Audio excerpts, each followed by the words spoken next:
Masyarakat Anti Korupsi Indonesia atau MAKI melaporkan beberapa pihak dalam kasus pagar laut misterius di perairan Tangerang kepada Kejaksaan Agung. Koordinator MAKI Boyamin Saiman membawa sejumlah alat bukti mulai dari dokumen hingga mencatat nama Menteri Agraria dan Tata Ruang sebagai saksi dalam dugaan kasus korupsi. Kedatangan MAKI ke Kejaksaan Agung untuk melaporkan sejumlah pihak mulai dari para kepala desa, pihak-pihak kecamatan, hingga badan pertanahan yang ada di sepanjang pagar laut 30,16 km itu. Mereka diduga melanggar pasal 9 Undang-Undang Tipikor dan MAKI mengaku memiliki bukti kuat terkait dugaan tindak pidana korupsi atas penerbitan SHM dan SHGB. Boyamin Saiman juga membawa dokumen berupa akta jual beli tanah yang dianggap palsu. MAKI juga akan memastikan informasi terkait beredarnya sprindik, kasus dugaan korupsi penerbitan sertifikat di kawasan pagar laut yang sudah ditekan oleh Direktur Penyidikan Jampitsus tanggal 21 Januari lalu.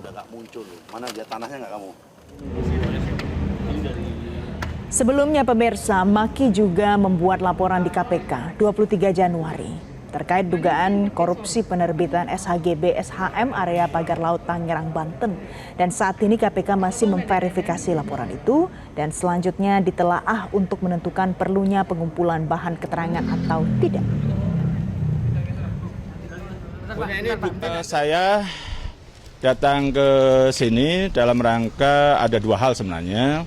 Satu, memastikan apakah betul ada surat perintah penyelidikan. Tapi saya paham itu bisa jadi rahasia karena memang masih penyelidikan. Tapi saya meyakini kebenarannya ada. Itu aja. Maka saya tidak harus memastikan itu. Tapi yang kedua yang penting adalah memasukkan surat laporan resmi atas dugaan korupsi dalam penerbitan surat kepemilikan HGB maupun HM di lahan laut utara Tangerang yang populer yang dibangun pagar laut. Jadi dengan dasar bahwa penerbitan itu diduga palsu sehingga masuk kategori pasal 9 Undang-Undang nomor 20 tahun 2001 tentang perubahan kedua Undang-Undang nomor 31 tahun 99 tentang pemberantasan korupsi. Beberapa pejabat atau petugas di BPN dinonaktifkan ya. Nah tentu kaitan konteks apa?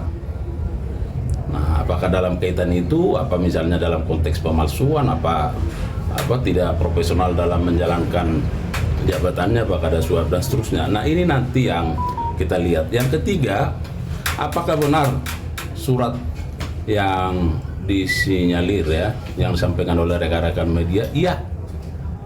Itu yang saya sampaikan bahwa kami tentu akan secara proaktif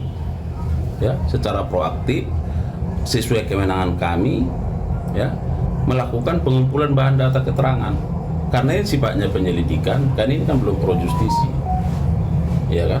Nah di sini perlu ada kehati-hatian kami juga dalam menjalankan tugas ini. Jelajahi cara baru mendapatkan informasi. Download Metro TV Extend sekarang.